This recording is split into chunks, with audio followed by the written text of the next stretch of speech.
Olá pessoal, tudo bem? Então estou gravando esse vídeo para eu poder explicar melhor para vocês o conteúdo da semana passada sobre níveis de organização do corpo, bem como o novo conteúdo dessa semana, que são tecidos, tá? Então, retomando o conteúdo da semana passada, níveis de organização do corpo. Então, em organismos pluricelulares, as células, as menores unidades que formam todos os seres vivos, desempenham funções específicas. Então, existem células que secretam substâncias, células que transportam gases, células que protegem o organismo contra doenças, células que revestem o nosso corpo, tá? Então, as células, elas têm especificidade. Elas são programadas desde o seu nascimento, cada célula, a exercer uma função específica. E isso auxilia no funcionamento adequado do nosso corpo, tá?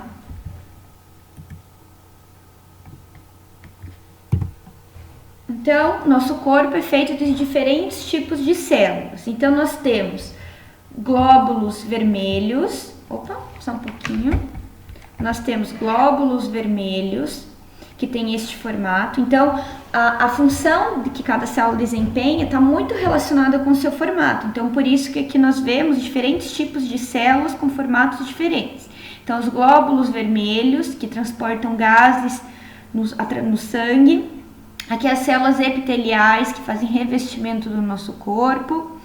Aqui as células musculares, que compõem os nossos músculos, células ósseas, que formam nossos ossos, neurônios, que formam o nosso sistema nervoso, estão no nosso cérebro, o óvulo e o espermatozoide, que são os gametas responsáveis pela reprodução, tá? E todos esses tipos de células vêm de um único tipo de célula, tá? Que são chamadas geralmente de células-tronco. Então, no início, todas as células são iguais. E à medida que elas amadurecem, elas se diferenciam em diferentes tipos celulares. Então, como é que nós podemos organizar os níveis de organização do corpo, Então, as menores partículas que formam o nosso corpo são chamadas de partículas subatômicas, as quais formam um átomo. Os átomos se unem formando moléculas. Essas moléculas se unem formando macromoléculas, como, por exemplo, proteínas, carboidratos, que são açúcares, lipídios e outros. Essas macromoléculas se organizam formando organelas. Lembrando que as organelas são os pequenos órgãos dentro das células que realizam todas as funções para que as células possam sobreviver. Essas organelas, então, se organizam formando células. Estas células, quando semelhantes entre si, formam tecidos. Então, tecidos são um conjunto de células semelhantes entre si e que realizam funções iguais. Esses tecidos, por sua vez, se organizam formando órgãos. Então, um órgão vai ter um determinado tipo de tecido, enquanto outro órgão vai ter outro tipo de tecido. Isso também está relacionado com a função de cada órgão. E o conjunto de órgãos que realizam funções semelhantes ou partes de uma determinada função do corpo, como a digestão, formam um sistema de órgãos como um sistema digestor. Tudo isso, esses níveis de organização do corpo são importantes para garantir a homeostase. O que é isso? Preservação do equilíbrio interno realizada de maneira integrada pelos diferentes sistemas, tá? Então, homeostase é equilibrar, ter um equilíbrio interno do organismo, e isso é realizado pelos diferentes sistemas do corpo. Então, por exemplo, os sistemas endócrino e nervoso são responsáveis por coordenar as atividades dos demais sistemas. Eles reconhecem sinais internos e externos vindo do ambiente externo do corpo e enviam respostas que resultam em ações específicas para a manutenção da homeostase. Então, o sistema endócrino e nervoso, eles percebem o ambiente que está à volta o ambiente externo do organismo, e com isso eles conseguem enviar respostas que sejam necessárias de serem executadas por determinados sistemas do corpo para que haja homeostase.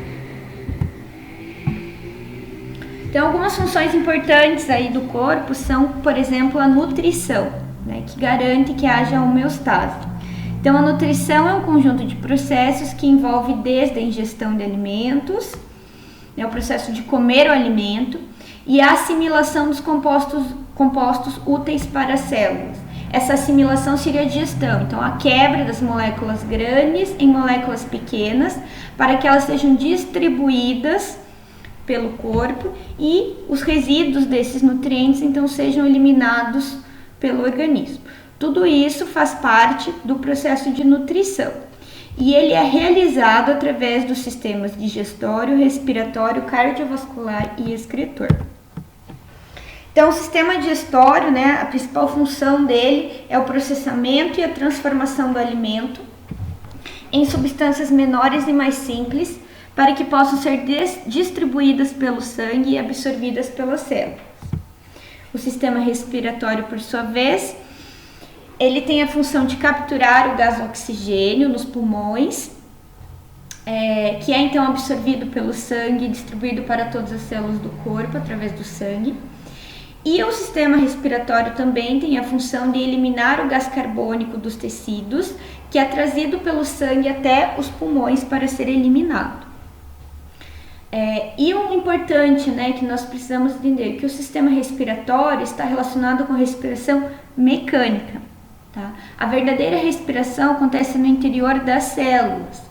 Tá? Então, nas células de todo o corpo, o oxigênio participa de transformações químicas que permitem aproveitar a energia contida nos nutrientes obtidos pela digestão. Chegamos ao sistema cardiovascular. Então, ele conecta os vários sistemas do corpo.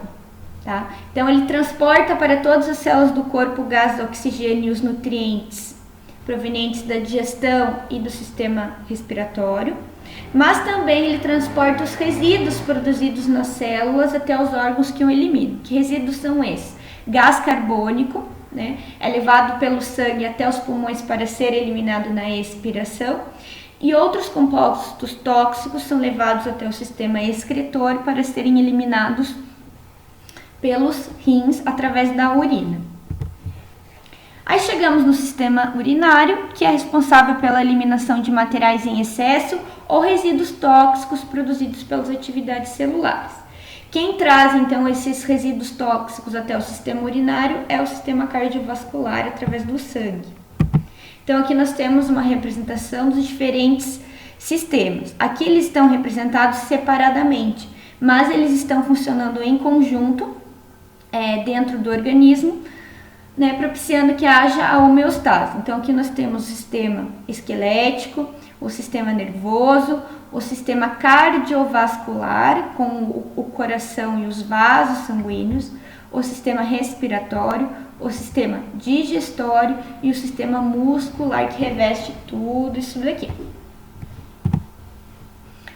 Aí nós temos algumas diferenças entre o corpo feminino e o masculino. E as diferenças são vistas principalmente com relação ao sistema reprodutor, como está indicado aqui e aqui. Então, nós vemos que o formato do sistema reprodutor é diferente. Então, logo mais para frente, nas aulas sobre o sistema reprodutor, nós vamos ver. Os demais sistemas do corpo, nós vemos que são iguais, né? Os órgãos são iguais. Por mais que o formato e a estatura, a estrutura do corpo seja um pouquinho diferente, tá? Mas todos nós temos os mesmos órgãos, com exceção dos órgãos reprodutivos. Aí eu já havia enviado esses slides para vocês e vocês tinham essas 3 questões para copiar e responder no caderno. Então eu gostaria que vocês lessem a resposta que eu enviei para vocês no arquivo do gabarito das questões e corrijam as suas questões com base no que eu escrevi lá.